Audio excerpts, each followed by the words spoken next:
XDefiant Season 1 is here, and with it, of course, comes all the new content we've been talking about, but also a handful of noteworthy adjustments to the game's foundation, some balancing, some tuning, and more to various elements of the game. And today we're going to be breaking down those changes for you, what you need to know. So as we go along, drop your thoughts down below. What do you think of Season 1 so far and the new content that came along with it? You liking it? Disliking it?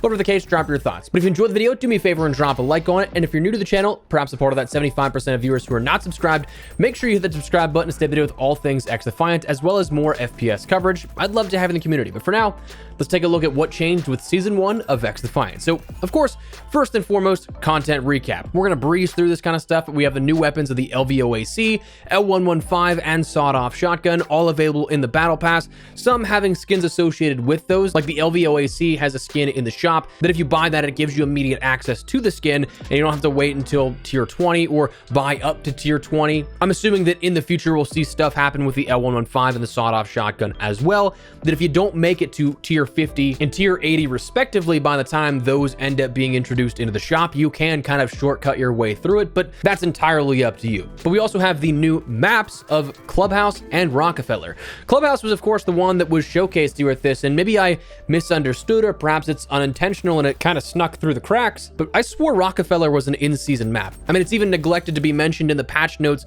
portion of the new map segment, so certainly confused on that, but I mean, I'll take two maps. Rockefeller is absolutely the shipment of XDefiant right now, the smallest and most chaotic map in the game, by far, if you ask me. You have that new mode of CTF, you have the new battle pass with 90 tiers and a ton of different content. A lot of cool skins in this one, though honestly I'm a little bummed that we still are carrying over some of the preseason designs forward into Season 1 just onto other weapons, like the purple Twitch skins, the digital camos, the disruption skins. Those are all returning here with a few new ones, sure, but it continues some of those just on different weapons. So it seems like the entirety of the seasonal offering wasn't necessarily reset, but just applied to other weapons with a few more unique designs on top of that. Minor concern, honestly, that's just me being picky probably, but unfortunately when it comes to the battle pass and other shop stuff, after mentioning it yesterday, a lot of you guys seemed really keen on it, to which I really can't thank you enough, but it doesn't seem like my creator code was applied and added in-game just yet. Was worried about that, kept having issues with Ubisoft's dashboard, so if you were looking to support the channel with the support a creator on the battle pass or any other items, truly appreciate the thought and the sentiment behind that, but do support another one of your favorite creators who has theirs live for the time being. Doesn't cost you anything, but also can help make Creators Day out there.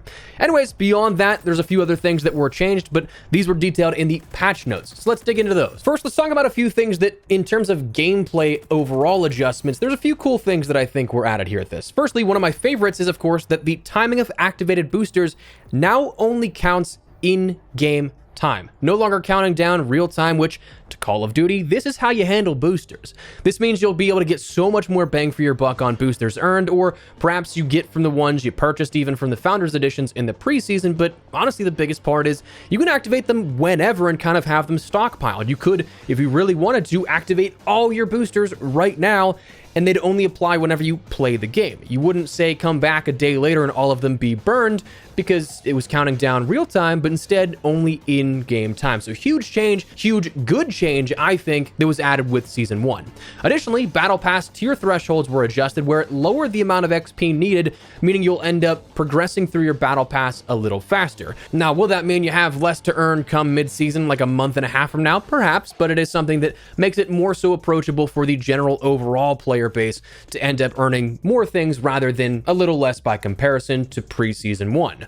Then you ended up seeing match XP bonuses get changed a little bit, where the MVP and the victory bonuses were decreased from 2,000 additional XP to 1,000, so a little bit of a nerf there. The draw bonus was decreased from 1,000 XP to 500 XP, but the biggest one that did get adjusted was the completion bonus. Just for simply staying in the game until the very end, you no longer get 2,000 XP, but rather 4,000 XP. So a major boost there, and one that I really like. Just more XP for simply playing a game out. Nothing wrong in that sense, if you ask me.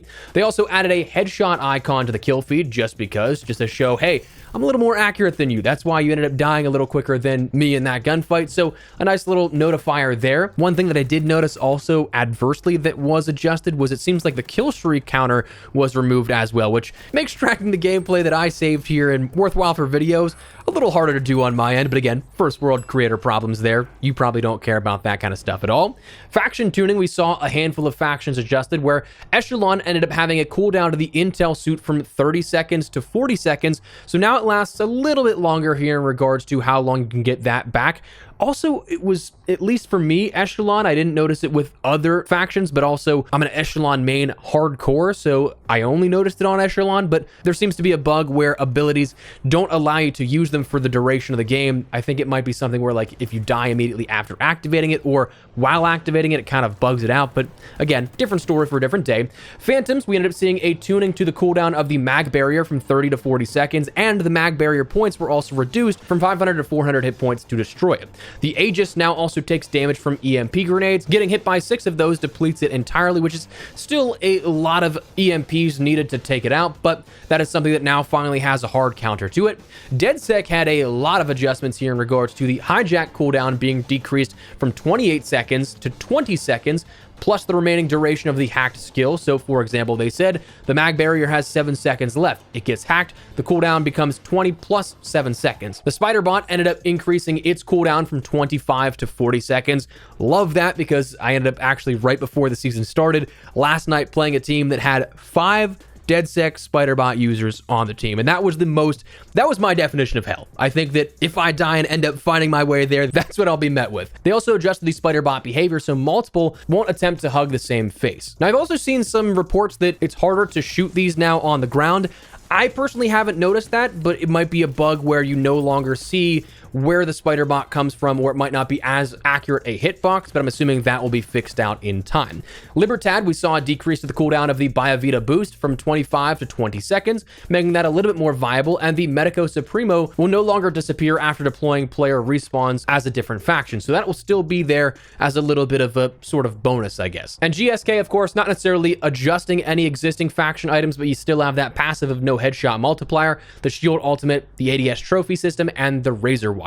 Then beyond that, we also saw some weapon tuning, where the only thing that was really adjusted, it seems like, it doesn't seem like we had any specific weapons get tuned or anything like that, but weapon tuning improved the flinch penalty incurred when being shot with a sniper rifle equipped. So snipers did get that talked about nerf here with it, where they mentioned the speed of the hit flinch camera transition has been also increased by 25%. The camera will now allow kick upwards rather than up or down at random, though it seemed like that was associated previously with body and headshots. That could have been entirely wrong though. And the amount of camera left or right kick has been increased by 3 times. So I still found myself dying to a lot of snipers, but on paper, this is something that mitigates that a little bit. In time, if that's enough, we'll have to wait and see. They also fixed the weapons and the optic shake in first-person perspective while using ADS.